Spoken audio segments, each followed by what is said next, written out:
Sometimes it's hard to understand the motive of a killer. Why do people risk their lives to take the lives of other people? What benefit do they gain from it? Sometimes the answer is money or power. Other times it's an act of revenge, where the perpetrator believes that their victim is deserving of their demise. However, these questions will only become more and more puzzling during this story. Today, we're taking a trip to Dayton, Ohio, in December of 1991, to document the strange and weirdly elusive rationale for the infamous Christmas killing spree. The leader who would ultimately take the reasons he killed so many people to the grave with him. Sit back, relax, and enjoy. And don't forget to leave a like and subscribe.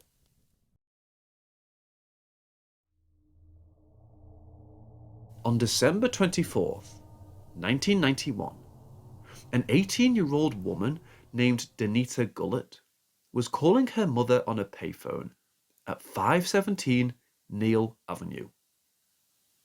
It was 10 p.m. and she was very tired because she had just finished a long shift at work. Of course, since it was Christmas Eve, she was more anxious than usual to return to her 2-year-old daughter, who was waiting at home, anticipating Christmas Day. While she was on the phone, a vehicle pulled up next to her, and 2 people jumped out the car, each wielding firearms. They approached her and began threatening her. Panicking, the woman gave them all of her valuable belongings, including her tennis shoes. However, it clearly didn't please the perpetrators, because they shot her 7 times anyway and fled before they were seen by anyone else. An ambulance and police arrived on the scene. However, the perpetrators were long gone by then. Blood was splattered all over the pavement and telephone booth. When Denita arrived at the hospital, she was pronounced dead immediately. Being that it was on Christmas Eve, and that the woman had a 2-year-old daughter, it was a tragic and mysterious death.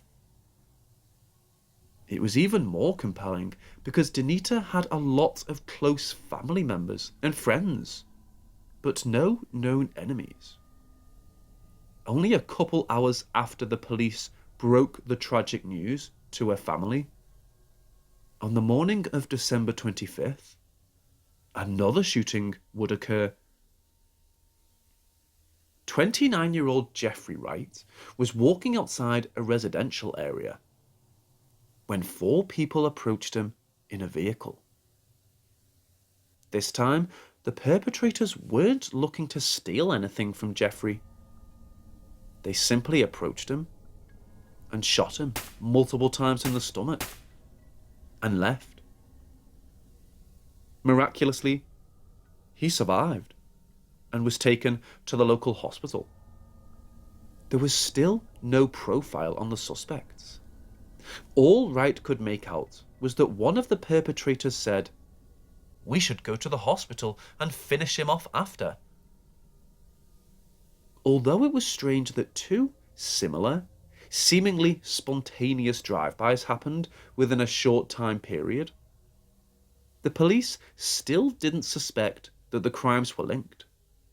Suspicions would begin to rise as more attacks occurred throughout the day. 19-year-old Richard Maddox was found dead in his car on 2256 Benton Avenue on the morning of Christmas. He had a gunshot wound to his head. No valuable items appeared to have been stolen from the vehicle. However, it seemed as though he had been dead for some time, because no one was anywhere near his car when he was discovered. The police questioned his family later that day, And that's when they became suspicious of one person in particular. The family told police of a 16-year-old girl named Laura Taylor, who was his ex-girlfriend. She was a known troublemaker among the youth of the town, and since there was no other lead, they decided to go to her house and see if they could find her. Oddly enough, however, when the police talked to Laura's parents, they said she hadn't been seen for a couple of days and that they presumed she was out with friends. While the cops were talking to them, a store downtown was robbed, resulting in the death of an employee and the injuries of a customer. Again, nothing of note was stolen. The killers went into the store, shot 2 people, and disappeared within less than a couple of minutes. Their vehicle wasn't spotted. The clerk at the store, 38-year-old Sarah Abraham, was still alive when emergency services arrived on the scene. However, she slipped into a coma and couldn't give any details. The man who was injured, 67-year-old Jones Peters, claimed there were 4 of them, but only 2 of the assailants were holding guns. Another staff member was in the building, and she managed to evade the intruders by pretending to be dead. But she too couldn't get a profile on any of them because her eyes were closed. At this point, investigators were certain that all of the murders were somehow linked. But somehow, all the perpetrators managed to evade the eyes of everybody, and no evidence or footprints were left at the scene. To further the police proof, a forensic analyst noticed that the bullets on all of the victims' bodies from each incident came from the same weapon. But considering that all of the victims had no connections to each other, and there wasn't a clear motive for any of the killings, the police still had nothing to go off of. Later that evening, a man called the police to report that his SUV had been stolen. He said that he was robbed at gunpoint by 4 people, and they forced him to abandon his vehicle. But this time, he was able to identify the vehicle they drove up to him in. Near the crime scene, the police found the original car and identified that the license plate on it had been swapped with the carjacked vehicle. The only way that the police could catch them is if they found where they had driven the SUV. That day, police found a car that matched the details of the stolen SUV. They pulled it over and immediately started questioning the suspects. In the car, they identified 4 people: Marvallous Keene, age 19, Laura Taylor, age 16, DeMarcus Smith, age 19, and Heather Nicole, age 20. Marvellous Keene was the individual driving the car. The cops almost immediately confirmed that the stolen vehicle was the one that they pulled over, also noting that 2 of them had handguns, which the man claimed his SUV was robbed at gunpoint with. Since the license plate on the SUV had been swapped, the police tracked it down. They came to the realization that the car registered with it didn't belong to any of the suspects, but it actually belonged to a 34-year-old man who worked at General Motors. By the time his car was discovered, his concerned family hadn't seen or heard from him in a couple of days. Police found his address, and when they arrived at this house, they made a disturbing discovery in his bedroom. When they walked inside, they were immediately hit with a foul smell that plagued the entire house. They opened his bedroom door, and there they found Joseph Wilkerson's decomposing body tied to his bed with an electrical cord He had gunshot wounds on his torso and head. This alone was enough to charge the gang with murder and question them on their link to the other unsolved murders. Following this, an anonymous tip to the police identified them as suspects in the incident at the store earlier. On December 27th, all 4 assailants were arrested and charged with the murder of Joseph Wilkerson and the recent carjacking. Through continuous interrogations and stacking evidence, they would slowly confess to all the other Christmas murders that went unsolved. You may think it ends here, but Laura Taylor had one more confession to make. When she was visited by a local minister before going on trial, she admitted to him that the gang had claimed the lives of 2 more people. She said that they were afraid 2 of their friends, Wendy Cottrell, 16, and Marvin Washington, 17, who knew about the killings, would tell the police. So, they murdered them as a measure to keep themselves safe. The details of these murders are especially gruesome. The gang picked up the 2 teenagers and bought them wine and beer. They took them back to Wilkerson's house and had a party. When they were drunk, they drove Cottrell and Washington to a secluded cornfield outside the city. That's when they held the pair at gunpoint and forced them to walk into the field. Both of them sustained gunshot wounds to the torso and head. The meeting Laura had with the minister was being recorded by the police, causing further damning charges to be added for the teens. The motives as to why the killing spree started had yet to be established. All the assailants blamed Marvallous Keene, saying that he was the leader of the crime spree and they were just following him to fit in. Regardless, Laura Taylor, Heather Mathews, and DeMarcus Smith were all sentenced to life in prison without the possibility of parole.